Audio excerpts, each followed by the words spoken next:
Ela comprou um terreno com um casebre abandonado, mas achou algo enterrado que mudou tudo. Inscreva-se no canal e ative o sino. A enxada de Marta bateu no chão às 4:30 da manhã, como sempre. Mas desta vez não era na horta improvisada do quintal alheio. Era na terra que agora tinha seu nome carimbado em papel de cartório. 200 metros quadrados de capim colonião e entulho, no alto da serra, Cascatinha, Petrópolis. Cheiro de eucalipto molhado subia do vale. A névoa cobria os morros até o meio, deixando só as pontas das araucárias visíveis, como dedos apontando pro céu cinzento. Ela enfiou a lâmina no barro vermelho pela 10ª vez naquela manhã, arrancando raízes grossas que pareciam querer segurar o chão no lugar. A mochila com marmitas vazias descansava encostada no muro de arrimo rachado. Devia estar entregando quentinhas agora, Dona Silvia, seu Joaquim, a turma da construção na Rua do Imperador. Mas pediu folga. Pela primeira vez em 3 anos. O dinheiro suado, guardado moeda por moeda dentro da lata de biscoito, tinha virado escritura. 8.000 reais. O mesmo que gastava em 6 meses de aluguel do barraco na viela sem asfalto. Aquele onde a goteira pingava direto na cabeceira da cama. Júlia tinha dito, no dia da assinatura: "Mãe, isso é loucura. Terreno em área irregular, sem água, sem luz. A senhora vai morrer nesse morro." Marta só respondeu: "Seu pai morreu no ônibus voltando da obra. Eu não vou morrer sem ter meu chão." Júlia desviou o olhar, mordeu o lábio. Não falaram mais no assunto. Agora, sozinha no lote vazio, Marta media o perímetro com passos largos, contando baixinho. Onde seria a sala? Onde seria o quarto? Onde seria o fogão a lenha? Para fazer os quentinhas sem pagar gás. Seu Anselmo, vizinho do lote de baixo, apareceu na divisa segurando uma garrafa térmica. Homem negro, magro, cabelo branco raspado rente. 78 anos, andava curvado mas com olhos firmes. "Trouxe café", ele disse, sem esperar convite. Marta limpou as mãos na saia jeans desbotada e aceitou a caneca de alumínio amassada. O café estava forte, doce demais, quente bastante para queimar a língua. Ela bebeu devagar, observando Anselmo observar o terreno. "Esse chão tem história, moça", ele disse, quase sussurrando. "Deixa quieto." Marta sorriu, cansada. "História todo lugar tem, seu Anselmo. Eu só quero meu cantinho." Ele balançou a cabeça, devolveu o olhar pro vale neblinado. "Meu avô trabalhou nessa terra. Disse que os patrões enterravam o que não queriam que achassem." Pausa. "Não é nosso para mexer." Ela devolveu a caneca vazia. "Agora é meu, seu Anselmo. Eu paguei." Ele deu de ombros e foi embora sem falar mais nada, levando a térmica debaixo do braço. Marta voltou para a enxada. A manhã esquentou. O sol abriu um buraco nas nuvens e iluminou o capim alto em faixas douradas. Ela cavou mais fundo, abrindo vala para a fundação do que seria a parede da frente. Suor escorria pelo pescoço, grudava a blusa nas costas. Foi na 12ª enxadada que o som mudou. Não era mais o corte macio de raiz partindo. Era metal batendo em metal. Um som oco, grave, que subiu pelos braços de Marta e congelou ela no lugar. Parou. Respirou fundo. Limpou o suor da testa com o dorso da mão. Bateu de novo, de leve. O mesmo som. Do quintal abaixo, seu Anselmo congelou segurando o regador. Fechou os olhos. Balançou a cabeça devagar, como quem reconhece o som de uma porta que não devia ser aberta. Bloco 2/10. Marta largou a enxada e se ajoelhou na terra. Com as mãos, começou a raspar o barro vermelho misturado com pedaços de tijolo velho e cascalho. A coisa estava ali, a uns 80 centímetros de profundidade. Superfície dura, fria, corroída mas resistente. Ferro. Ela passou os dedos pela borda e sentiu textura de ferrugem. Não era cano, nem pedra. Era grande demais. Cavou em volta, alargando o buraco. Levou quase 1 hora. As unhas ficaram pretas de barro. O sol agora estava alto, secando o suor antes mesmo de escorrer. Cigarras começaram a cantar no matagal do outro lado do muro. Quando finalmente conseguiu expor a lateral do objeto, viu a forma retangular. Um cofre. Pelo tamanho, devia pesar mais de 100 quilos. Tentou arrastar. Não se mexeu. Tentou levantar uma ponta. Impossível. Precisava de ajuda. Júlia. Não, Júlia ia surtar, ia querer chamar a polícia na hora, ia transformar aquilo em problema. Anselmo. Ele tinha avisado. Deixa quieto. Mas o cofre já estava exposto. Não dava mais para fingir que não existia. Subiu até o barraco, lavou as mãos no tanque rachado, pegou o celular velho. Ligou para Júlia. 3 toques. Oi, mãe. Tá tudo bem. Júlia, você pode vir aqui no terreno. Silêncio do outro lado. Agora. Mãe, é sexta-feira, eu tô no trabalho. É importante. Importante como? Marta olhou pela janela sem vidro, viu o terreno lá embaixo, o buraco aberto, o cofre parcialmente exposto. Achei uma coisa enterrada. Júlia suspirou. Que tipo de coisa? Vem ver. Mais silêncio. Tá. Saio daqui meio-dia. Chego aí umas 2. Marta desligou. Voltou pro terreno. Sentou numa pedra grande perto da cova e ficou olhando o cofre como se ele pudesse sumir se ela desviasse o olhar. Seu Anselmo apareceu de novo, dessa vez sem térmica, sem nada nas mãos. Parou na divisa e ficou lá, calado, olhando. A senhora cavou, ele disse, sem acusar, só constatando. Cavei. E achou? Achei. Anselmo deu 2 passos para dentro do lote. Chegou perto da cova, olhou dentro. Ficou parado por uns 30 segundos. Quando falou de novo, a voz estava mais baixa, quase sumindo. Meu avô, Benedito, trabalhou aqui quando isso era Fazenda Santa Cruz. Depois da abolição, muita gente sumiu por essas bandas. Ele ergueu os olhos, fixou em Marta. Dizia que os patrões enterravam o que não queriam que achassem. Marta segurou o ar nos pulmões. O quê, seu Anselmo? Enterravam o quê? Ele desviou, olhou pro vale. Eu não sei. Só sei que não é nosso para mexer. O terreno é meu. Eu paguei. Pois é. Anselmo deu de ombros. Mas cuidado. Tem gente que acha que isso aqui ainda é deles. Antes que Marta pudesse perguntar quem, ele já tinha ido embora. Júlia chegou às 2h15, suada, de uniforme do escritório, calça preta e camisa branca vincada. Olhou o buraco, olhou a mãe, olhou de novo pro buraco. Mãe, que porra é essa?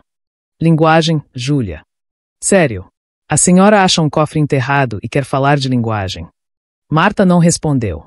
Júlia desceu na cova, agachou, passou a mão na lateral do cofre. Isso é antigo. Muito antigo. Tem brasão aqui, olha. Ela apontou para um símbolo desgastado, quase apagado, mas ainda reconhecível. Uma coroa imperial estilizada. A gente precisa chamar a polícia, Júlia disse, se levantando. Não. Como não? E se for coisa de gente que sumiu? E se for problema? Marta cruzou os braços. Primeiro a gente vê o que é. Júlia bufou. Mãe, isso não é filme. A gente não pode abrir um cofre que estava enterrado há sei lá quantos anos sem. Pode sim. Marta pegou o pé de cabra que tinha trazido da casa. Ajuda aqui. Levou 15 minutos quebrando o cadeado corroído.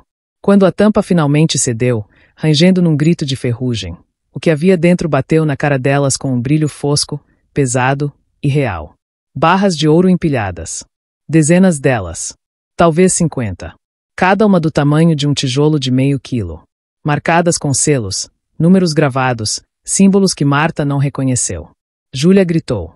Não foi grito de alegria. Foi grito de susto, de quem viu algo que não devia existir. Marta ficou muda. Sentou no chão, pernas bambas. Seu Anselmo, do quintal abaixo, ouviu o grito. Virou de costas. Entrou para dentro de casa. Fechou a porta. Naquela noite, um carro preto, sedã blindado, vidros escuros, estacionou na frente do barraco de Marta. Um homem de terno cinza desceu. Bateu na porta. Marta abriu, ainda com cheiro de terra nas mãos. Ele estendeu um cartão. Papel caro, letras em relevo dourado. Sou Dr. Cláudio Almeida Prado, advogado. Soube que a senhora comprou o terreno da Rua das Hortênsias. Sorriso educado, olhos frios. Preciso conversar sobre a escritura. Amanhã, 10 horas, meu escritório. Endereço no cartão. Antes que Marta respondesse, ele já estava entrando no carro. O motor roncou baixo, suave. O sedã sumiu na curva. Marta fechou a porta. Segurou o cartão. Letras douradas brilhavam à luz fraca da lâmpada nua. Júlia, sentada na cama, perguntou: quem era? Marta não respondeu.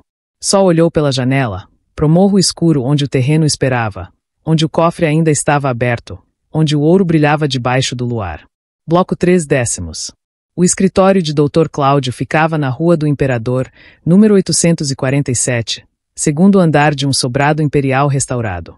Fachada amarela com janelas de guilhotina, vidros originais ondulados que distorciam a luz. Marta subiu a escada de madeira que rangia a cada passo. Cheiro de verniz velho e papel antigo. Uma placa discreta de bronze na porta. Almeida Prado, Advocacia e Consultoria Patrimonial. A secretária, moça de cabelo preso num coque apertado, nem levantou os olhos. Nome: Marta Conceição. Aguarde. Marta sentou numa poltrona de couro rachado. Folheou uma revista de decoração sem ver nada. 10 minutos. 15. A porta do fundo se abriu. Dr. Cláudio apareceu. 45 anos, cabelo grisalho penteado para trás com gel, terno azul marinho que devia custar 3 meses de quentinha. Anel de formatura pesado no dedo. Sorriso que não chegava nos olhos. Dona Marta, por favor. Ele apontou para dentro. O escritório tinha janela com vista para o casarão do Museu Imperial. Estante de mogno cheia de códigos encadernados em couro. Mesa enorme, vazia a não ser por um processo aberto e uma caneta Montblanc. Cláudio sentou, cruzou as mãos. A senhora comprou o terreno da Rua das Hortênsias, lote 42, correto? Comprei. Por quanto? Marta hesitou. 8.000. Ele sorriu. Não foi sorriso de quem acha graça. Foi sorriso de quem vê criança tentando jogar pôquer com adulto. Dona Marta, esse terreno pertence à minha família há 4 gerações. A venda foi irregular. O cartório que fez a escritura não tinha jurisdição sobre área de aforamento imperial. Vou anular. Marta tirou da bolsa a escritura dobrada. Estendeu. Tá aqui. Tudo certinho. Paguei imposto atrasado, quitei a dívida, transferiram para mim. Cláudio nem pegou o papel.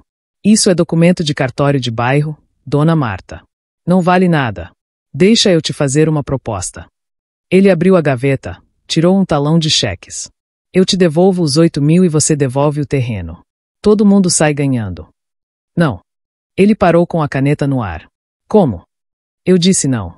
O terreno é meu. Eu vou construir minha casa. Cláudio fechou o talão devagar. Encostou na cadeira. O sorriso sumiu. Dona Marta, a senhora não sabe com quem está mexendo. Meu bisavô, Coronel Joaquim Almeida Prado, construiu Petrópolis. Foi fornecedor da coroa, homem de confiança do imperador. Esse terreno tem valor histórico.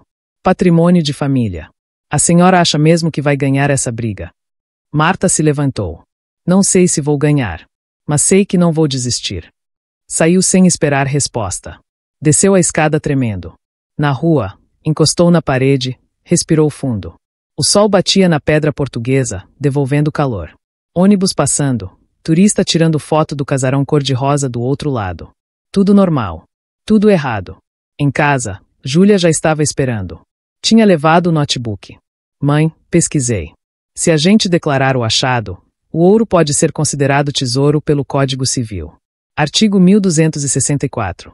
Metade fica com quem achou, metade com o dono do terreno. Mas como você é dona, fica tudo. Marta sentou na cama. E o Estado? Depende. Se for bem cultural, histórico, aí complica.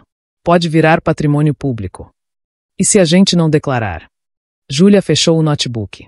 Mãe, isso é crime. Receptação, apropriação, sei lá. Da cadeia. Marta não respondeu. Foi até a pia, lavou o rosto. Pela janela, via o morro onde o terreno ficava. Júlia se aproximou. Tem mais uma coisa. Tinha um caderno dentro do cofre. A gente não viu direito ontem. Eu trouxe. Ela abriu a mochila, tirou um caderno fino, capa de couro curtido quase desintegrando. Folhas amareladas, manchadas de mofo. Letra manuscrita, tinta desbotada mas legível. Júlia abriu na primeira página. Leu em voz alta, devagar. Fazenda Santa Cruz, livro de contas. 1891. Virou páginas. Colunas. Nomes. Idades. Valores em réis. Maria, 19 anos, 450 cifrão 000. João, 34 anos, 680 cifrão 000. Benedita, 12 anos, 320 cifrão 000. 37 nomes. 37 valores. No final, uma anotação em letra diferente, mais apressada. Negócio concluído. Ouro depositado. 20 de novembro de 1891. JAP. Júlia largou o caderno como se queimasse. Mãe, isso é. Registro de venda de gente, Marta completou, voz sumida. 3 anos depois da abolição. Silêncio. Só o barulho de carro passando lá fora, criança gritando na viela, cachorro latindo. Júlia pegou o celular. A gente tem que denunciar. Agora. Marta segurou o pulso dela. Pra quem? Pro advogado que quer tomar meu terreno. Pra polícia que vai perguntar por que a gente abriu o cofre antes de avisar. Pra quem, Júlia? Não sei. Mas a gente não pode ficar com isso aqui. Marta soltou o pulso da filha. Pegou o caderno. Passou os dedos nas páginas. Nomes de gente. Gente vendida. Gente transformada em ouro. O ouro que estava enterrado no chão que agora era dela. Naquela noite, Marta trancou a porta, empurrou a geladeira para frente. Júlia dormiu no colchão ao lado da cama da mãe, celular debaixo do travesseiro. Às 3 da manhã, Marta acordou com barulho. Madeira estalando. Ela se levantou devagar. Júlia continuou dormindo. A porta do quarto estava entreaberta. Marta tinha certeza que tinha fechado. Foi até a sala. A porta da rua estava no lugar, trancada por dentro. Mas a parede ao lado, caiada de branco, tinha uma coisa que não estava ali antes. Escrito a giz vermelho, letras grandes, tortas. Devolve o que não é seu. Marta não gritou. Ficou parada, olhando. Júlia apareceu atrás, sonolenta. Viu a parede. Acordou de vez. Alguém entrou aqui, ela sussurrou. Entrou. Como? Marta não sabia. Janela fechada. Porta trancada. Mas alguém tinha entrado. Deixado recado. E saído sem fazer barulho. Júlia pegou o celular. Agora sim, mãe. Polícia. Já. Marta assentiu. Dessa vez, não discutiu. Bloco 4/10. O delegado Reinaldo tinha barriga de cerveja e olhar de quem já viu demais. 50 anos, bigode grisalho, camisa social amarrotada. Sentou na cadeira de plástico do barraco de Marta e anotou tudo num bloquinho surrado. Escrita ilegível, pressa mecânica de quem preenche formulário. A senhora tem inimigos? Ele perguntou, sem levantar os olhos. Não. Ele parou de escrever. Olhou para ela. Nenhum. Marta hesitou. Só um advogado que quer meu terreno.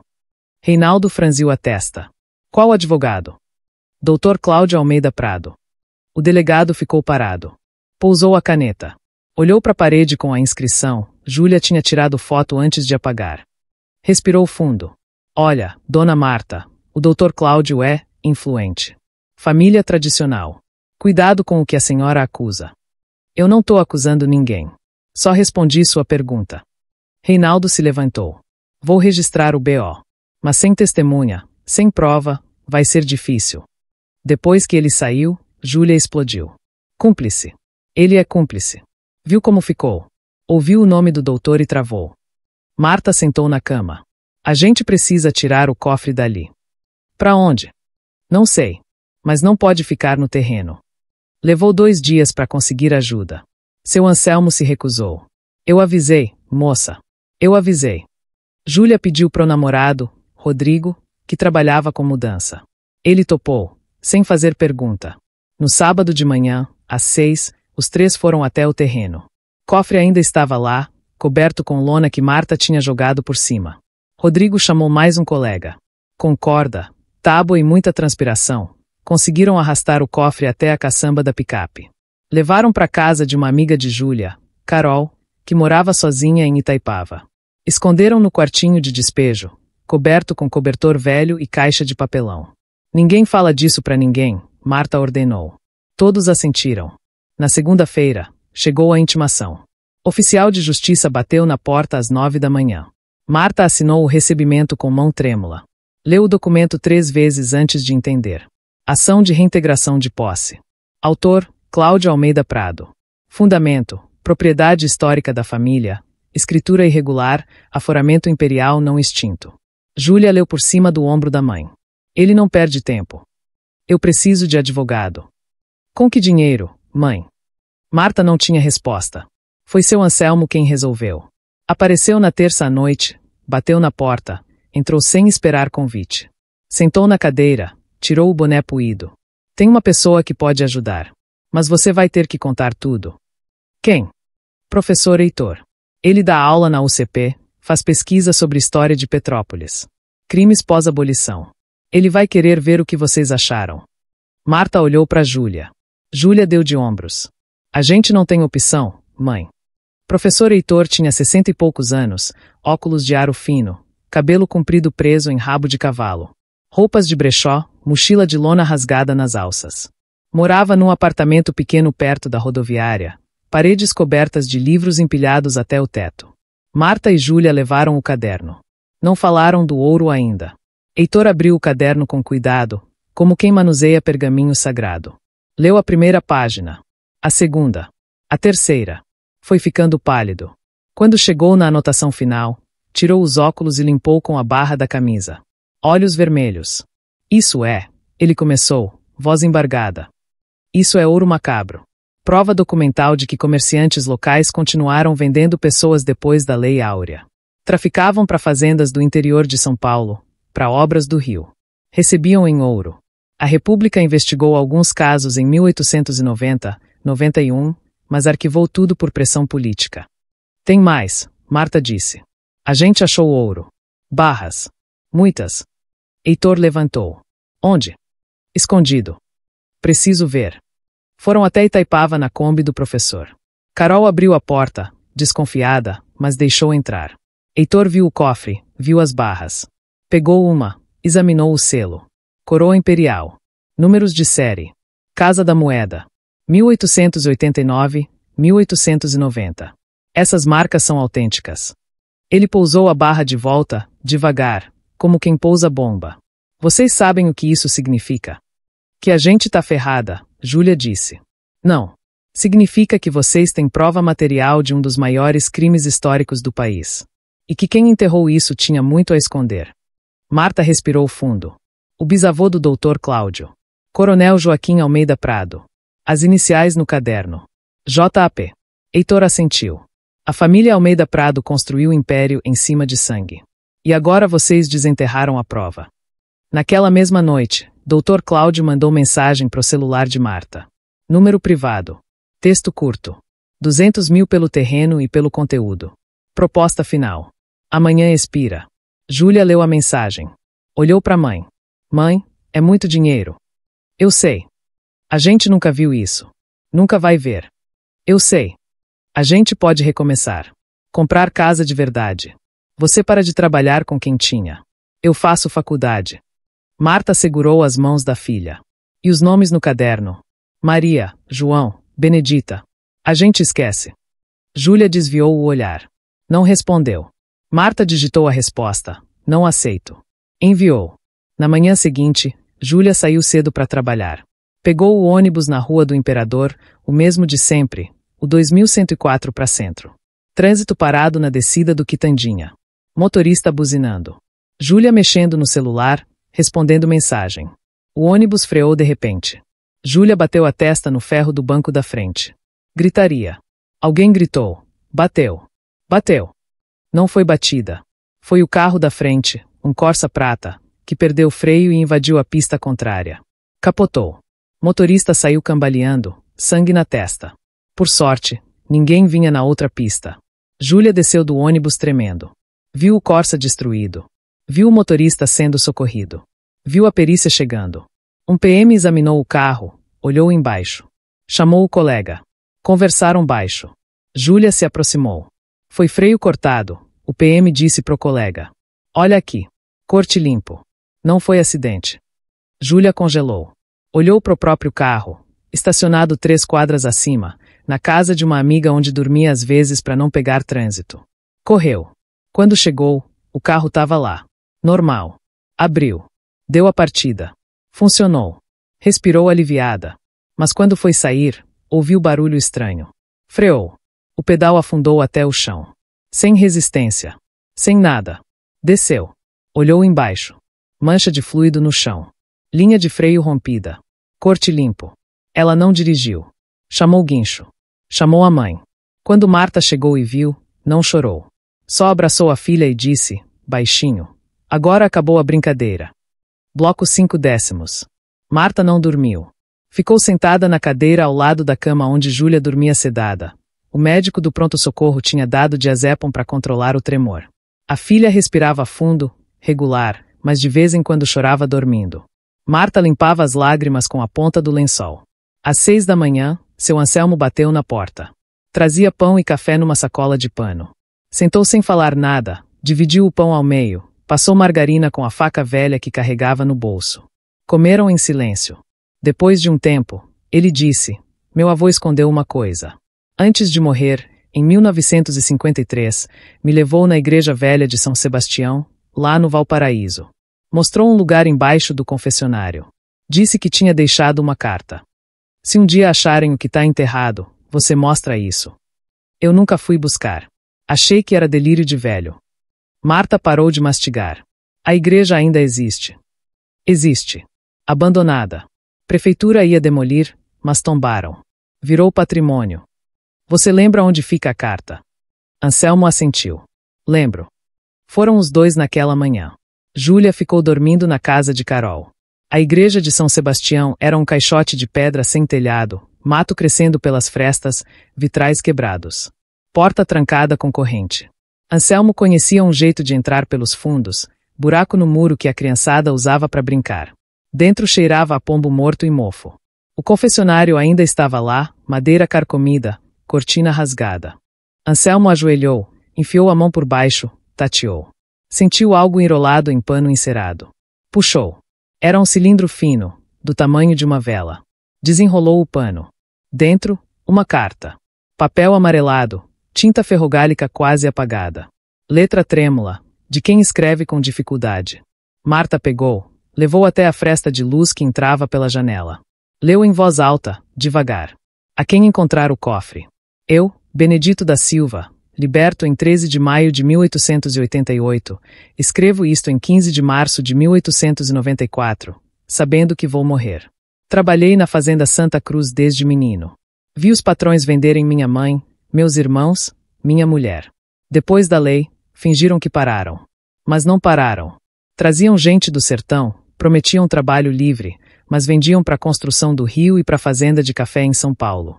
Recebia em ouro. Vi o coronel Joaquim Almeida Prado enterrar o cofre em 1891. Disse que era para esconder da República, que estava investigando. Eu fingi que não vi. Mas vi. Este ouro é sangue dos meus. Não deixem que os Almeida Prado digam que são orados. Eles venderam nós depois da lei. Guardem isto como prova. Benedito da Silva, marca, X. Abaixo da assinatura, uma cruz desenhada à mão. Marta dobrou a carta com cuidado. Guardou no bolso. Olhou para Anselmo. Ele estava chorando em silêncio, lágrimas descendo pelo rosto enrugado, sem limpar. Seu avô era um homem corajoso, Marta disse. Era. E morreu pobre, com medo, sem justiça. Anselmo limpou o rosto com a manga. Agora você sabe de tudo. O que vai fazer? Marta respirou fundo. Vou acabar com isso. Professor Heitor leu a carta 3 vezes. Estava no apartamento dele, rodeado de pilhas de livros sobre escravidão, tráfico ilegal, crimes imperiais. Marta, Júlia, ainda pálida mas firme, e Anselmo sentados no sofá gasto. Isso muda tudo, Heitor disse, voz controlada mas tensa. Com essa carta, o caderno e o ouro, temos prova material e testemunhal de tráfico humano pós-abolição. Crime contra a humanidade. Sem prescrição. A família Almeida Prado construiu fortuna em cima de sangue. E agora? Júlia perguntou. Heitor tirou os óculos, massageou a ponte do nariz. Agora a gente transforma isso em caso de interesse público. Audiência pública. Mobilização social. Impedir que Cláudio esconda tudo com liminar e dinheiro. Como? Eu tenho contato com o movimento quilombola, com ONG de direitos humanos, com imprensa. Se a gente fizer barulho suficiente, a prefeitura vai ter que ouvir. Artigo 39 do Estatuto da Cidade. Quando tem relevância histórica e coletiva, dá para pedir audiência pública. Marta olhou para Júlia. Vai ser guerra. Já é guerra, mãe. Cortaram meu freio. Heitor começou naquele mesmo dia. Mandou e-mail para a deputada estadual ligada a movimentos negros. Ligou para a jornalista do G1 Região Serrana. Postou nas redes sociais. Em 48 horas, a história estava em todo lugar. Viúva encontra ouro de tráfico de escravos em terreno de Petrópolis. Família tradicional tenta calar denúncia. Dr. Cláudio reagiu rápido. Conseguiu liminar na Justiça Estadual ordenando o despejo de Marta em 48 horas e apreensão de bens encontrados em propriedade contestada. A ordem foi publicada na sexta à tarde. Na segunda de manhã, oficial de justiça chegou ao terreno escoltado por 2 PMs. Marta estava lá, sentada numa cadeira de plástico no meio do lote vazio, sozinha. O cofre não estava mais ali. Carol tinha escondido num depósito de ração em Araras, onde o irmão dela trabalhava. Mas Marta não saiu. Senhora, a senhora precisa se retirar, o oficial disse, educado mas firme. Não. É ordem judicial. Eu sei. Mas não vou sair. O oficial olhou para os PMs. Os PMs olharam um para o outro. Ninguém queria arrastar uma mulher de 52 anos para fora do próprio terreno com câmera de celular filmando. Porque Júlia estava ali, junto com o professor Heitor e 3 ativistas do movimento negro, todos gravando. O oficial ligou pro juiz. Conversou baixo. Desligou. A senhora tem até amanhã meio-dia. Depois disso, vai ser condução coercitiva. Naquela noite, professor Heitor recebeu resposta da Câmara Municipal.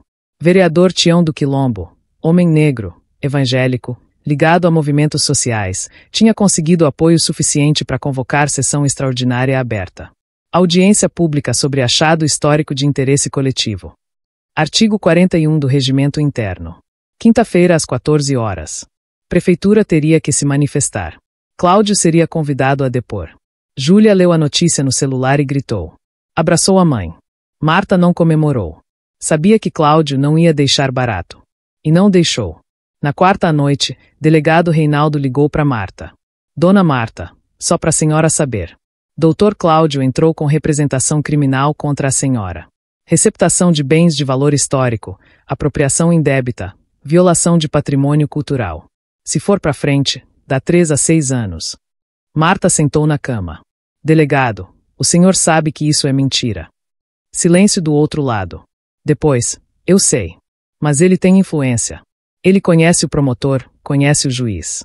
Cuidado, dona Marta. Desligou. Júlia, ouvindo tudo, segurou a mão da mãe. A gente ainda pode aceitar o dinheiro. 200 mil. A gente pega, some, recomeça em outro lugar. Marta olhou para a filha. Olhou para a carta de Benedito, guardada dentro da Bíblia em cima da mesinha de cabeceira. Olhou de novo para Júlia. Não posso, filha. Se eu sumir, Benedito, Maria, João, Benedita, todos os nomes daquele caderno, vão sumir de novo. Eu não posso. Júlia chorou. Marta chorou junto. Mas não mudou de ideia. Bloco 6/10. A audiência pública foi marcada para quinta, 2 da tarde, no plenário da Câmara Municipal. 120 lugares. Às 11 da manhã já tinha fila na porta. Movimento Negro, Associação de Moradores, professores da UCP, estudantes, gente da periferia que nunca tinha entrado naquele prédio. Imprensa também, G1, Extra, O Globo, até repórter de SP Cláudio chegou de terno cinza, sozinho, sem advogado assistente. Entrou pela lateral, evitando câmera. Marta chegou com Júlia, Anselmo e professor Heitor. Roupa simples, calça jeans, blusa branca de malha, chinelo de dedo trocado por tênis velho na última hora. Cabelo preso num rabo de cavalo. Sem maquiagem. Sem advogado. Vereador Tião abriu a sessão. Explicou o motivo. Achado de interesse histórico. Possível crime contra a humanidade, direito de propriedade versus direito à verdade histórica. Chamou Marta para falar primeiro. Ela subiu na tribuna, pernas bambas. Microfone alto demais, teve que abaixar. Começou contando a história do terreno, dos 8 mil reais, do sonho da casa própria. Voz trêmula no começo, mas foi ficando firme. Contou do cofre, do ouro, do caderno. Mostrou cópia da carta de Benedito. Leu em voz alta. Quando terminou, silêncio pesado no plenário. Cláudio pediu a palavra. Subiu, ajeitou o microfone, sorriu calmo. Respeito a dor da dona Marta. Mas essa história é fantasiosa. Minha família é honrada, tradicional, construiu Petrópolis com trabalho digno. Essa carta pode ter sido falsificada. O caderno, idem. Quanto ao ouro, se existe, foi roubado da minha família e enterrado por terceiros. Dona Marta agiu de má fé ao abrir o cofre sem comunicar autoridades. Ela é receptadora. Professor Heitor pediu a palavra. Subiu com pasta cheia de documentos. Eu tenho aqui registros da Casa da Moeda Imperial, de 1889 a 1891. Carregamento de ouro marcado com os mesmos selos que estão nas barras encontradas. Esse carregamento foi declarado perdido em naufrágio em novembro de 1891. Curiosamente, a mesma data da anotação no caderno. Coincidência? Murmúrio no plenário. Cláudio ficou pálido. Heitor continuou. Também tem o processo judicial de 1923. Descendentes de pessoas escravizadas moveram ação pedindo reconhecimento e reparação contra a família Almeida Prado. O processo foi arquivado pela juíza da época, doutora Helena Almeida Prado. Parentesco com o doutor Cláudio. Sim. Bisavó. Cláudio se levantou. Isso é difamação. Eu vou processar. Vereador Tião bateu o martelo. Ordem. Doutor Cláudio, sente. Professor, continue. Heitor mostrou cópia do processo. O pedido era simples: reconhecer que Coronel Joaquim Almeida Prado traficou pessoas depois da abolição. Os requerentes apresentaram lista de nomes. Sabem quais? Os mesmos nomes do caderno encontrado pela dona Marta. Explosão de falatório. Jornalista anotando rápido. Câmera filmando Cláudio, que estava vermelho, suando.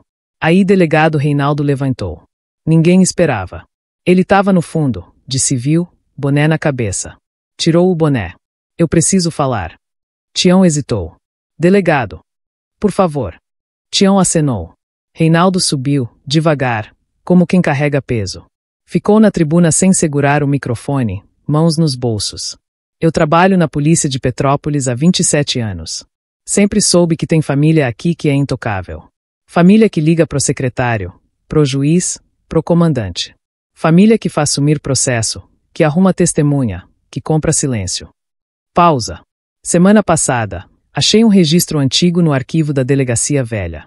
Relatório de 1892. Investigação sobre desaparecimento de trabalhadores rurais. O delegado da época anotou. Investigação suspensa por ordem superior. Fazenda Santa Cruz não será vistoriada. Assinado pelo chefe de polícia da província, capitão Augusto Almeida Prado. Reinaldo olhou direto para Cláudio. Tio-avô do doutor, se não me engano. Cláudio ficou de pé. Isso não prova nada. Arquivo velho, papel que qualquer um pode ter adulterado. Reinaldo continuou, voz firme. Minha instituição foi cúmplice. Por gerações. Eu fui cúmplice por omissão. Mas não vou mais. O ouro que Dona Marta achou não é tesouro. É dívida. Dívida que essa cidade nunca pagou. Aplausos explodiram. Cláudio saiu do plenário. Bateu a porta. Juíza Eulália Fonseca, que estava sentada na primeira fila, convidada como autoridade jurídica local, levantou. Pediu a palavra. Tião concedeu. Ela subiu, postura ereta, taier bege, cabelo curto impecável. Sou juíza há 18 anos. Família petropolitana há 4 gerações. Entendo a emoção do momento, mas precisamos de prudência. O judiciário não pode reescrever história baseado em emoção. Propriedade é direito sagrado. A liminar foi emitida dentro da legalidade. Cabe à dona Marta provar, com perícia oficial, a origem do ouro. Até lá, ela não tem direito de posse. Professor Heitor levantou de novo. Doutora, com respeito, perícia oficial demora meses. Nesse tempo, o doutor Cláudio vai esconder tudo, sumir com prova, comprar testemunha. A senhora sabe disso. Eulália ficou rígida. Estou aqui para defender a lei, não narrativa. Uma mulher negra, sentada na terceira fileira, levantou. Não pediu permissão. Gritou. A senhora tá aqui para defender privilégio. Minha avó chamava Benedita. Tá no caderno. Ela sumiu em 1891. A senhora quer que eu espere mais 100 anos para saber o que fizeram com ela. Tumulto. Várias pessoas levantaram. Vereador batendo martelo. Eulália saiu, pálida. A sessão foi suspensa. Tião anunciou que ia pedir ao Ministério Público Estadual abertura de inquérito civil. Pediu também suspensão da liminar de despejo até conclusão de perícia histórica independente. Marta saiu do plenário cercada por gente. Abraços, apertos de mão, gente chorando, gente agradecendo. Júlia segurava a mãe pelo braço, protegendo. Anselmo, atrás, chorava em silêncio. Na rua, Cláudio esperava encostado no carro. Quando Marta passou, ele disse, alto o suficiente para ela ouvir: "Você não sabe o que acabou de fazer." Marta parou. Virou. Olhou para ele. "Eu sei. Acabei de devolver voz para os que foram calados." Cláudio entrou no carro. Saiu queimando o pneu. Naquela noite, A casa de Marta foi apedrejada. 3 pedras. Quebraram a janela. Uma delas tinha bilhete amarrado. Sua filha vai morrer. Júlia quis chamar polícia. Marta disse não. Agora não adianta mais. Ou a gente termina isso, ou a gente morre tentando. Bloco 7/10. Marta não dormiu naquela noite. Júlia também não. Sentadas no chão da casa de Carol, em Itaipava, longe do barraco apedrejado, ouviram o vento bater nas janelas e imaginaram cada barulho como ameaça. Carol trouxe chá de camomila, cobertores, ofereceu a cama. Elas recusaram. Ficaram ali, encostadas na parede, abraçadas. Às 6 da manhã, professor Heitor ligou. Marta, consegui. Ministério Público abriu inquérito civil. Promotora Ana Beatriz assumiu o caso. Ela quer falar com você hoje. A promotoria ficava no centro, prédio cinza de 3 andares com grade verde na frente. Marta entrou às 9, Júlia ao lado. Promotora Ana Beatriz tinha uns 40 anos, cabelo cacheado solto, óculos de grau forte, pilhas de processo na mesa. Apertou a mão de Marta com firmeza. Dona Marta, vi tudo. A audiência, o registro do delegado, a carta de Benedito. Isso é gravíssimo. Ela abriu pasta. Vou pedir perícia histórica independente, da Universidade Federal. Vou requisitar proteção policial para a senhora e para sua filha. E vou entrar com ação civil pública pedindo nulidade da liminar de despejo. Marta respirou fundo. Quanto tempo? Para perícia. 3 meses, no mínimo. Para liminar, depende do juiz. Pode sair em 1 semana, pode demorar 1 mês. Júlia perguntou. Enquanto isso, a gente fica escondida. Ana Beatriz tirou os óculos, massageou os olhos. Sinceramente, sim. Dr. Cláudio tem conexões. Ele perdeu prestígio depois da audiência, mas ainda tem poder. Cuidado. Saíram da promotoria direto para a casa de seu Anselmo. Ele tinha preparado angu com linguiça, café coado na hora. Comeram em silêncio.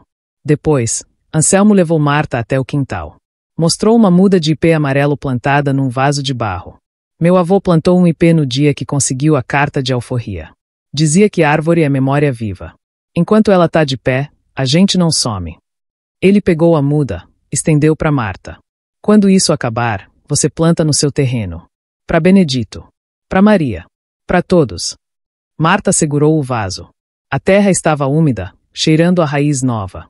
Assentiu, sem conseguir falar. Nos dias seguintes, a cidade virou. Movimento Negro fez vigília na frente do terreno de Marta. Estudantes da UCP organizaram abaixo-assinado pedindo tombamento do local como sítio de memória histórica. Imprensa nacional chegou. Fantástico. Profissão repórter. Até New York Times mandou correspondente. Petrópolis virou pauta.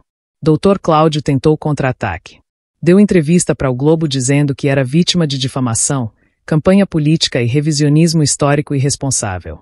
Contratou historiador particular que emitiu parecer técnico contestando a autenticidade da carta de Benedito. Acionou juíza Eulália pedindo censura judicial contra professor Heitor por divulgação de informação não periciada. Não colou. Promotora Ana Beatriz bloqueou a censura. Perícia independente começou. 3 historiadores da UF vieram, examinaram o caderno, a carta, as barras de ouro. Resultado preliminar. Material autêntico. Datação compatível com época declarada. Selos da Casa da Moeda confirmados por especialista em numismática imperial. Cláudio perdeu o controle. Na segunda semana, invadiu reunião da Câmara Municipal, gritou com o vereador Tião, chamou todo mundo de comunista, revisionista, destruidor de tradição. Seguranças tiveram que retirá-lo. Vídeo viralizou. Virou meme. Virou símbolo de elite decadente brigando para esconder podridão. A família Almeida Prado rachou. Primo de Cláudio, Dr. Fernando Almeida Prado, juiz aposentado, respeitado, deu entrevista reconhecendo que a família precisa encarar o passado com honestidade.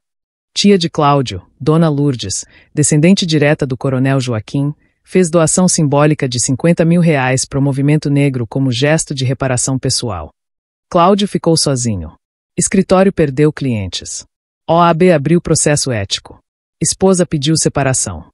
Juíza Eulália, pressionada, se declarou impedida de julgar qualquer processo relacionado ao caso. Processo foi redistribuído para juiz de comarca vizinha, Dr. Roberto Farias, negro, filho de empregada doméstica, conhecido por sentenças duras contra a elite. Ele suspendeu a liminar de despejo em 48 horas. Marta voltou pro terreno. Movimento fez festa. Churrasco comunitário, samba, criança brincando onde antes só tinha mato. Júlia ajudou a servir refrigerante. Anselmo ficou sentado debaixo de uma lona improvisada, sorrindo, chorando. Mas não acabou. Na noite daquele sábado, Dr. Cláudio apareceu no terreno. Sozinho. Bêbado. Cambaleando. Gritou da rua: Marta! Marta, desce aqui. Marta estava lá em cima, junto com Júlia e 2 seguranças voluntários do movimento. Desceu devagar. Parou na divisa. Cláudio apontou para ela, dedo trêmulo. Você destruiu minha vida. Destruiu minha família. Por quê? Por causa de papel velho. Por causa de história que ninguém lembra. Marta olhou para ele. Não com raiva. Com pena. Não fui eu, doutor. Foi o senhor. O senhor que não quis ouvir. O senhor que achou que podia calar a verdade com dinheiro e ameaça. Não fui eu. Foi o peso do que seus antepassados fizeram. Cláudio caiu de joelhos. Chorou. Eu não sabia que era assim. O senhor sabia. Todo mundo sempre soube. Só fingiram que não. Ele ficou ali, ajoelhado na terra, soluçando. Seguranças se aproximaram, prontos para expulsar. Marta fez sinal para esperarem. Deixou ele chorar. Depois de um tempo, Cláudio levantou, limpou o rosto, foi embora sem olhar para trás. Uma semana depois, Dr. Cláudio renunciou ao processo. Assinou termo reconhecendo que não tem direito sobre o terreno nem sobre bens nele encontrados. Advogado dele entregou pessoalmente para Marta. Junto, um envelope. Dentro, carta manuscrita. Dona Marta, peço desculpas. Não por educação, mas porque entendi. Minha família construiu o império em cima de dor. Eu passei a vida defendendo esse império sem perguntar o preço. Agora sei. O preço foi gente. Gente vendida, gente calada, gente enterrada junto com a verdade. A senhora desenterrou. A senhora devolveu voz. Eu não mereço perdão, mas agradeço por ter me forçado a enxergar. Cláudio. Júlia leu e chorou. Marta dobrou a carta, guardou. 3 meses depois, perícia final saiu. Conclusão. Ouro proveniente de tráfico humano ilegal pós-abolição. Valor histórico incalculável. Recomenda-se destinação para Fundo Público de Reparação Histórica e tombamento do local como sítio de memória. Juiz Dr. Roberto homologou. Sentença determinou. Terreno permanece com Marta Conceição, sem contestação. Ouro destinado a Fundo Municipal de Reparação Histórica, administrado por Conselho Paritário, metade Poder Público, metade Sociedade Civil. Marta recebe indenização simbólica de R$80 mil como descobridora de bem cultural relevante. Local vira Memorial Benedito, espaço público de memória. Família Almeida Prado perde direito sobre qualquer propriedade relacionada à Fazenda Santa Cruz. Cláudio foi indiciado por ameaça, tentativa de coação e falsidade ideológica. Perdeu registro na OAB. Processo criminal em andamento. Bloco 8/10. 6 meses depois da sentença, Marta acordou às 4:30 da manhã. Não por obrigação. Por hábito. O corpo ainda guardava a memória dos anos de quem tinha. Mas agora, em vez de acordar no barraco de goteira, acordava na casa que ela mesma tinha construído. 3 quartos, sala simples, cozinha com fogão a lenha e cooktop. Nada luxuoso. Mas era dela. Júlia dormia no quarto ao lado, na cama de solteiro que compraram na promoção da Casas Bahia. Tinha voltado a estudar, cursinho pré-vestibular para serviço social. Sonhava trabalhar com reparação histórica. Tem tanto nome para resgatar, mãe. Não só os 37 do caderno. Tem milhares. Marta levantou, vestiu chinelo, foi até a cozinha. Fez café no coador de pano. Pegou a caneca, presente de seu Anselmo, com a frase "A verdade liberta" escrita à mão por artesã local. Sentou na cadeira de balanço que instalaram na varanda improvisada. Dali, via o terreno inteiro. Onde antes tinha buraco e cofre enterrado, agora tinha jardim. Memorial Benedito. Inaugurado 2 meses atrás, com presença da promotora, do vereador, de descendentes de comunidades quilombolas, de gente que Marta nem conhecia mas que apareceu para plantar árvore e pendurar placa. 37 árvores. Uma para cada nome do caderno. Ipê amarelo, roxo, rosa. Jacarandá, pau-brasil, jequitibá. Cada uma com plaquinha de madeira. Maria, 19 anos. João, 34 anos. Benedita, 12 anos. Nomes que tinham sumido em 1891 e agora estavam de volta, escritos em letra caprichada por voluntários do movimento. No centro do jardim, uma escultura. Artista local fez de graça, corrente de ferro partida ao meio, fincada no chão. Embaixo, placa em bronze. Memorial Benedito. Aqui a verdade foi desenterrada. Em memória das 37 pessoas traficadas e vendidas ilegalmente após a Lei Áurea de 1888. Suas vidas importaram. Seus nomes não serão esquecidos. Petrópolis reconhece sua dívida. Marta tomou café devagar, vendo o sol nascer por trás dos morros. Claridade dourada batendo nas folhas das árvores, orvalho brilhando na grama que ela mesma tinha plantado. Sentiu algo quente no peito. Não era alegria. Era paz. Coisa que não sentia fazia anos. Seu Anselmo apareceu pelo portão, já aberto. Trazia bolo de fubá embrulhado em papel manteiga. Fiz demais. Pensei em dividir. Sentaram juntos na varanda. Comeram bolo, tomaram café. Anselmo olhava para o memorial, olhos marejados. Meu avô tá vendo isso. Tenho certeza. Eu também acho. Depois do café, Marta foi até o memorial. Regou as mudas, arrancou o matinho que crescia na base dos ipês. Tinha virado rotina. Todo dia, antes de abrir a cozinha comunitária que montou com parte do dinheiro da indenização, ela cuidava das árvores. Era forma de oração. Forma de dizer obrigada. A cozinha ficava no cômodo anexo à casa. Marta não voltou a vender quentinha por necessidade. Agora cozinhava por escolha. Todo dia, de segunda a sexta, preparava 50 marmitas e distribuía de graça para quem precisava, gente de rua, desempregado, idoso sozinho. Júlia ajudava a entregar. Voluntários doavam o ingrediente. Virou ponto de encontro. Virou resistência. Promotora Ana Beatriz visitou o memorial pela terceira vez naquele mês. Trazia notícia boa. Conselho do Fundo de Reparação aprovou primeiros projetos. Bolsa de estudo para descendente de escravizados, reforma de 3 escolas em bairro periférico e criação de arquivo digital com nomes de pessoas traficadas. Vai ter banco de dados aberto, qualquer um pode pesquisar. Marta sorriu. Benedito ia gostar. Ia. E olha, tem mais. Família de Maria, aquela de 19 anos, primeira do caderno, conseguiu rastrear descendência. Bisneta dela tá viva, mora em Duque de Caxias. Ela quer vir aqui. Quando? Semana que vem. Na quinta-feira, Marta recebeu Dona Irene, 74 anos, bisneta de Maria. Ela chegou de ônibus, acompanhada de 2 filhas e 4 netos. Marta abraçou todas. Levou até a árvore de Maria. Dona Irene ficou parada na frente da plaquinha, lendo o nome, lendo a idade. Caiu de joelhos, abraçou o tronco do ipê, chorou alto, sem vergonha. As filhas choraram junto. Os netos, sem entender direito, choraram também. Eu nunca soube o nome dela, Dona Irene disse, ainda abraçada na árvore. Minha avó falava que a mãe dela tinha sumido nova, vendida, e ninguém sabia para onde. Eu cresci sem saber o nome da minha bisavó. Agora eu sei. Agora ela existe. Marta se ajoelhou ao lado dela. Segurou a mão de Dona Irene. Ela sempre existiu. Só estavam escondendo. Plantaram outra muda juntas. Não estava no projeto original, mas Marta achou certo. Jabuticabeira. Para dar fruto, Dona Irene disse. Para alimentar os vivos. Professor Heitor organizou o evento de encerramento simbólico do caso. Não era encerramento jurídico. Processo criminal contra Cláudio ainda rolava, e ia rolar por anos. Mas era encerramento emocional. Momento de reconhecer que algo tinha mudado. O evento foi no memorial, num sábado de tarde. 200 pessoas. Discurso curto do vereador Tião, que anunciou o projeto de lei municipal criando o Dia da Verdade Histórica. 20 de novembro, data da anotação no caderno.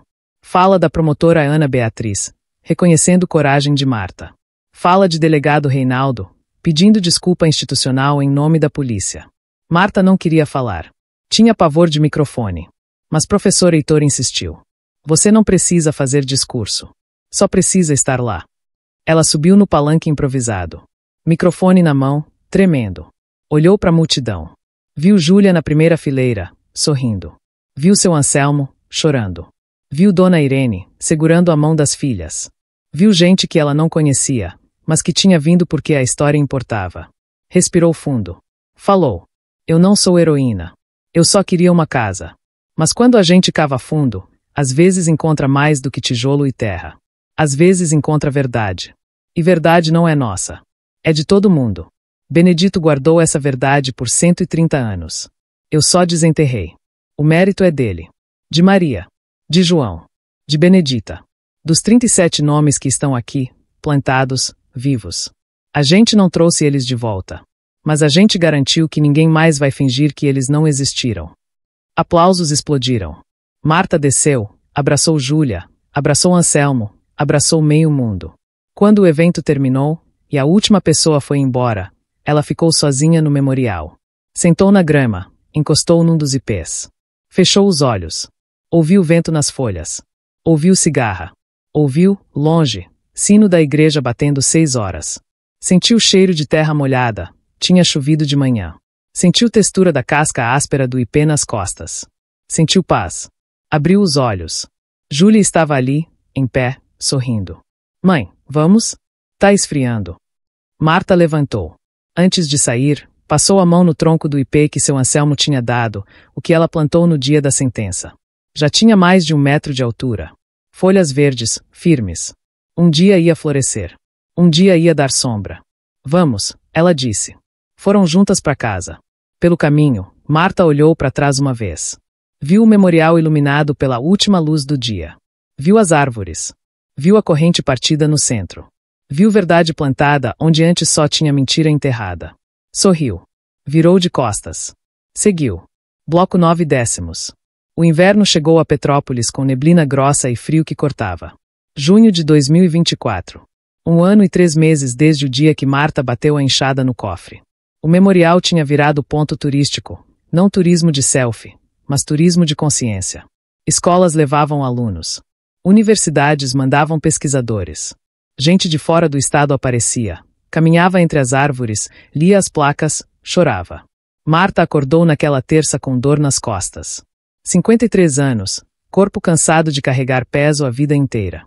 Júlia fez café, trouxe na cama. Mãe, descansa hoje. Eu cuido da cozinha. Não precisa.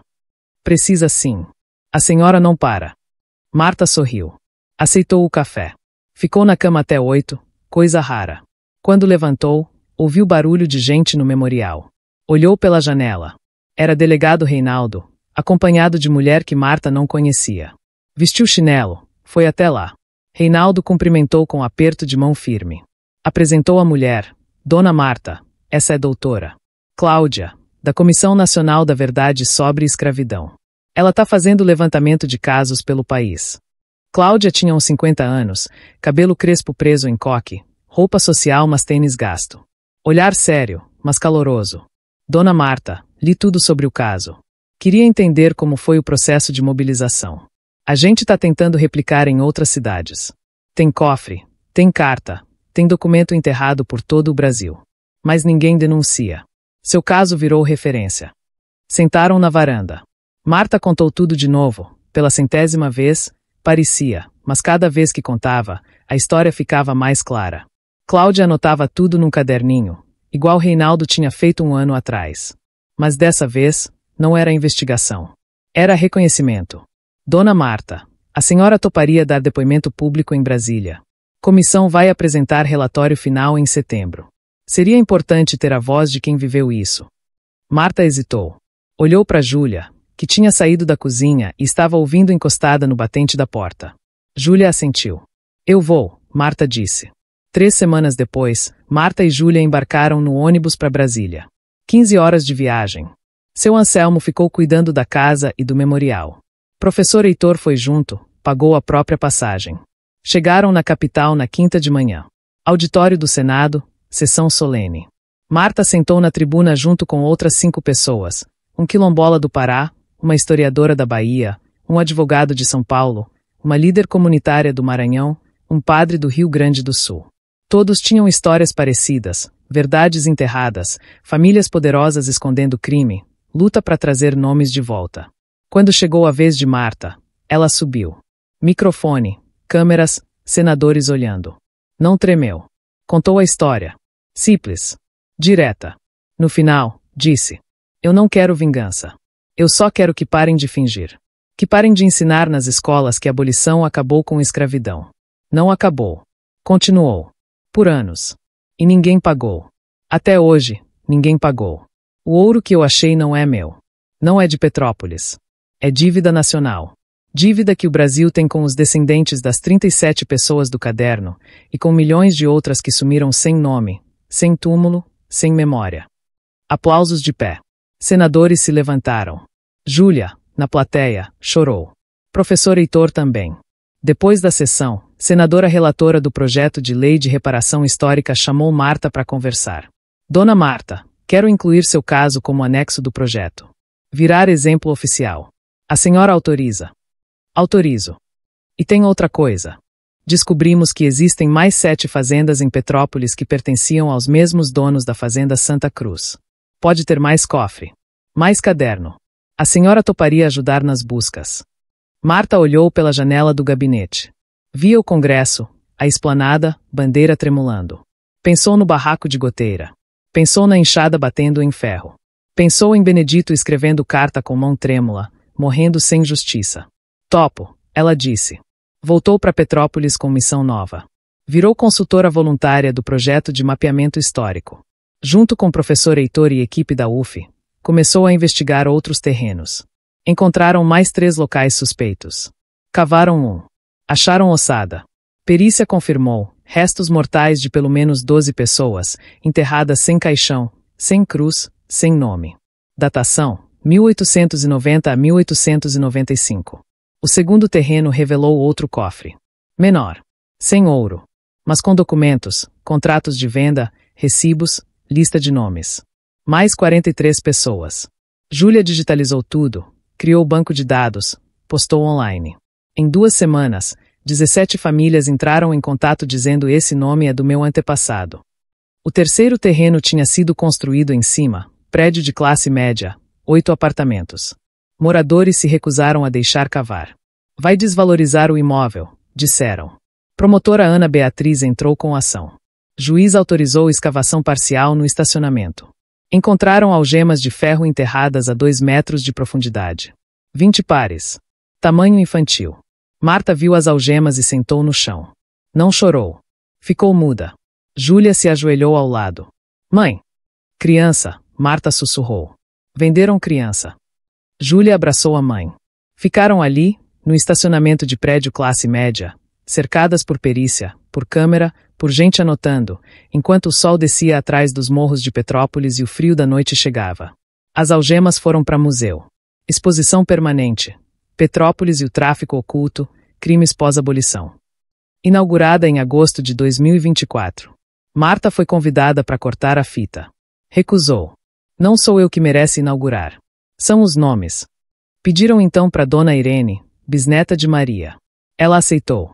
No dia, levou a família inteira, 19 pessoas, 4 gerações. Cortaram a fita juntos, cada um segurando uma ponta. Fotografia ficou histórica. Saiu em jornal do país inteiro. Dr. Cláudio apareceu no museu 2 semanas depois da inauguração. Sozinho. Sem avisar. Pediu para falar com Marta. Funcionária ligou. Marta estava na cozinha comunitária, mas largou tudo e foi. Encontrou ele na frente da vitrine das algemas, parado, olhando. Tinha envelhecido 10 anos em um. Cabelo todo branco, rosto magro, roupa comum, jeans e camisa, sem terno. Dona Marta, ele disse, sem virar. Eu vim pedir desculpa de novo. Sei que já pedi. Mas preciso repetir. Porque toda vez que eu vejo a algema, vejo o cofre, vejo o nome, eu lembro que defendi isso. Que tentei esconder isso. Não tem perdão que chegue, mas preciso falar. Marta ficou ao lado dele. Olhou para as algemas também. O senhor perdeu tudo. Perdi. Escritório fechou. OAB cassou. Família me repudiou. Esposa foi embora. Moro num quarto alugado, trabalho de Uber. Ele riu sem alegria. Justiça poética, né? Não, Marta disse. Justiça poética seria o senhor usar o que aprendeu para fazer diferente. Cláudio olhou para ela. Como? O senhor é advogado. Foi. Ainda sabe de lei. Tem gente precisando de ajuda jurídica de graça, gente querendo reconhecer ancestral, gente querendo reparação, gente sem dinheiro para processo. Movimento Quilombola precisa de advogado voluntário. Vai lá. Oferece. Ele ficou calado. Depois assentiu. Eu vou. E foi. Marta soube depois, por professor Heitor, que Cláudio tinha procurado a Associação Quilombola de Valença, oferecido trabalho pro bono. Pegou 3 casos de regularização de terra. Ganhou 1. Perdeu 2. Mas não desistiu. Não sei se ele vai se redimir, Heitor disse. Mas pelo menos está tentando. É mais do que muita gente faz, Marta respondeu. Em setembro, Marta completou 54 anos. Júlia organizou festa surpresa no memorial. Chamou todo mundo, seu Anselmo, Dona Irene, promotora Ana Beatriz, delegado Reinaldo, professor Heitor, metade da vizinhança. Fizeram um bolo de fubá, churrasco, samba ao vivo. Marta dançou pela primeira vez em anos. Júlia filmou, postou nas redes. Vídeo viralizou. Mulher que desenterrou verdade dança no jardim de memória. 2 milhões de visualizações. Mensagens do mundo inteiro. Gente agradecendo. Gente chorando. Gente dizendo: vou procurar a verdade da minha cidade também. Naquela noite, depois que todos foram embora, Marta sentou na varanda. Júlia trouxe chá. Sentaram juntas, cobertor nos ombros, olhando o memorial iluminado pela luz do poste recém-instalado pela prefeitura. Mãe, a senhora tá feliz? Marta demorou para responder. Eu tô em paz. Felicidade, não sei. Acho que felicidade é outra coisa. Mas paz eu tenho. Pela primeira vez, eu tenho. Júlia encostou a cabeça no ombro da mãe. Eu também. Ficaram ali até meia-noite, ouvindo vento, ouvindo silêncio, ouvindo árvores crescendo devagar no escuro. Bloco 10/10. 2 anos depois. Março de 2026. Marta acordou às 4:30. Sempre acordava nesse horário, mesmo sem despertador. O corpo guardava a memória dos anos de quentinha, dos anos de luta, dos anos de acordar antes do sol para sobreviver. Mas agora, acordar cedo não era fardo. Era escolha. Levantou, vestiu o roupão que Júlia tinha dado de Natal, foi até a cozinha. Preparou café no coador de pano, sentou na cadeira de balanço da varanda. Dali, via o memorial inteiro. As 37 árvores tinham crescido. Algumas já passavam de 3 metros, galhos grossos, copas fechadas. Os ipês tinham florescido pela primeira vez no inverno passado. Explosão de amarelo, roxo e rosa que cobriu o chão de pétalas e fez todo mundo parar para fotografar. A jabuticabeira que Dona Irene plantou tinha dado fruto pela primeira vez. Júlia colheu, fez geleia, distribuiu para os vizinhos. Fruto de Maria, ela chamou. Virou tradição. Todo ano, na data do aniversário da descoberta do cofre, faziam geleia e distribuíam. Ritual de memória. Ritual de gratidão. O memorial tinha virado mais do que jardim. Era ponto de encontro, era sala de aula ao ar livre, era lugar de casamento. 3 casais já tinham se casado ali, debaixo dos ipês, com bênção de seu Anselmo, que tinha virado o guardião não oficial do espaço. Ele ia todo dia, regava, limpava, conversava com as árvores. Falo com meu avô, ele explicava. Sei que ele tá ouvindo. A cozinha comunitária tinha crescido também. Agora servia 120 marmitas por dia. Júlia tinha se formado em serviço social e coordenava projeto de inclusão produtiva. Ensinava gente desempregada a cozinhar, arrumava vaga, acompanhava a inserção no mercado. 10 pessoas já tinham conseguido emprego fixo por causa do projeto. Júlia sonhava abrir mais 3 núcleos em outros bairros. Marta não cozinhava mais todo dia. Deixou para a equipe de voluntários. Agora ela fazia outra coisa, dava palestra. Escolas chamavam, universidades chamavam, prefeituras de outras cidades chamavam. Ela ia, contava a história, mostrava a foto da carta de Benedito, explicava como desenterrar verdade sem medo. Não é fácil, ela sempre dizia. Vai ter gente poderosa tentando calar. Vai ter ameaça. Vai ter medo. Mas se a gente não fizer, quem vai fazer? Se a gente não falar, quem vai falar pelos que foram calados? No último ano, tinha viajado para Bahia, Minas, São Paulo, Paraná. Sempre voltava cansada, mas renovada. Cada cidade tem cofre enterrado, mãe, Júlia dizia. A senhora tá ajudando a abrir todos. Naquela manhã de março, Marta tomou café devagar, vendo o sol nascer.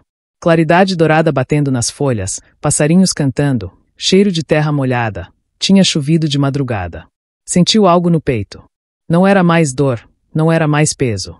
Era leveza. Sensação de ter feito o que precisava ser feito.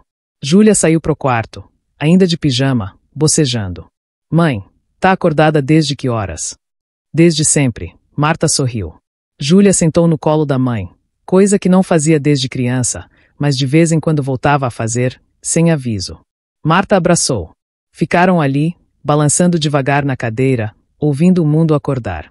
Mãe, chegou carta. De quem? Do Senado. Projeto de reparação foi aprovado. Sancionado ontem. Virou lei. Marta parou de balançar. Lei. Lei.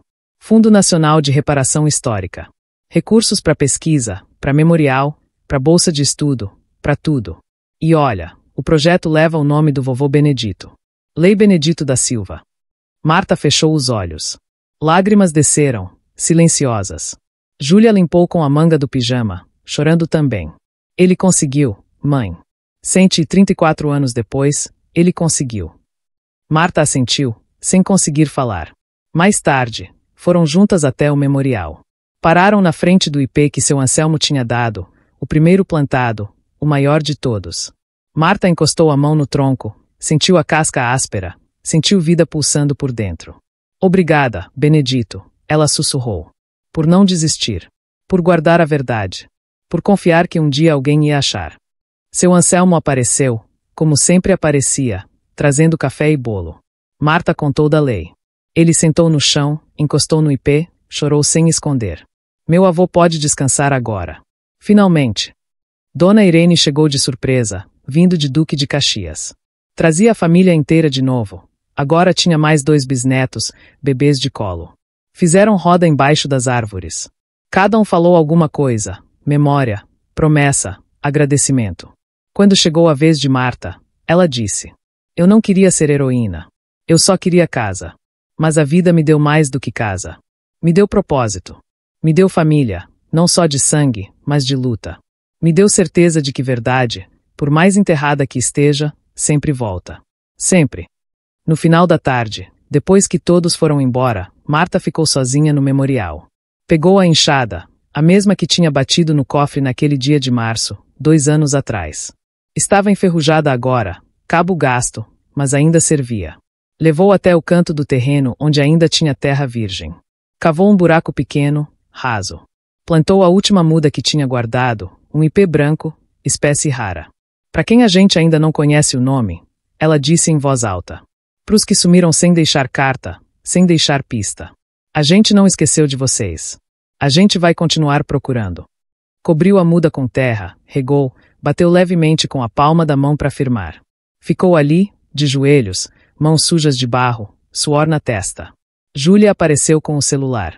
Mãe, ligaram da prefeitura. Querem saber se a senhora autoriza construir mais 2 memoriais em outros bairros. Mesma estrutura, jardim, placa, nome de gente esquecida. Marta levantou, limpou as mãos na calça. Autorizo. E querem botar seu nome num deles. Memorial Marta Conceição. Não. Memorial Benedito. Todos. Sempre Benedito. Júlia sorriu. Eu sabia que a senhora ia dizer isso. Foram juntas para casa. Pelo caminho, Marta olhou para trás uma última vez. Viu o memorial iluminado pela luz quente do fim de tarde. Viu as árvores balançando no vento.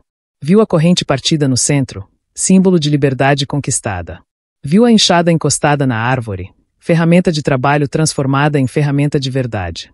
A primeira imagem da história tinha sido Marta acordando antes do sol, batendo enxada no chão para cavar buraco de fundação. Agora, 2 anos depois, ela continuava acordando antes do sol. Continuava cavando. Mas não cavava mais para construir casa só para ela. Cavava para plantar memória. Cavava para desenterrar verdade. Cavava para devolver nome ao sem nome, voz ao sem voz, dignidade aos esquecidos. A enxada, antes ferramenta de sobrevivência, tinha virado instrumento de justiça. Marta entrou em casa. Júlia preparou janta, arroz, feijão, bife acebolado. Comeram na mesinha pequena da cozinha, conversando sobre planos para a semana, sobre palestra que Marta ia dar na quinta, sobre prova que Júlia tinha na sexta. Depois da janta, Marta pegou a Bíblia velha que guardava na cabeceira. Abriu. Entre as páginas, guardava a carta de Benedito, original, protegida por plástico. Lia todo dia, antes de dormir. Ritual. Promessa silenciosa de nunca esquecer. Leu de novo naquela noite. Este ouro é sangue dos meus. Não deixem que os Almeida Prado digam que são orados. Eles venderam nós depois da lei. Guardem isto como prova. Fechou a Bíblia. Apagou a luz. Deitou. Pela janela aberta, via estrelas. Ouvia vento nas árvores do memorial. Ouvia, longe, cachorro latindo, carro passando, vida acontecendo. Fechou os olhos. Sorriu. Não tinha ficado rica. Não tinha virado famosa. Não tinha construído mansão. Mas tinha construído algo maior. Tinha devolvido aos mortos a voz. E aos vivos, a verdade. Marta Conceição, viúva que comprou terreno por merreca e achou cofre cheio de ouro, não guardou o ouro para si. Guardou a memória para todos. E memória, diferente de ouro, não oxida. Não some. Não enterra. Memória planta raiz. Cresce. Floresce. Alimenta. E nunca, nunca morre.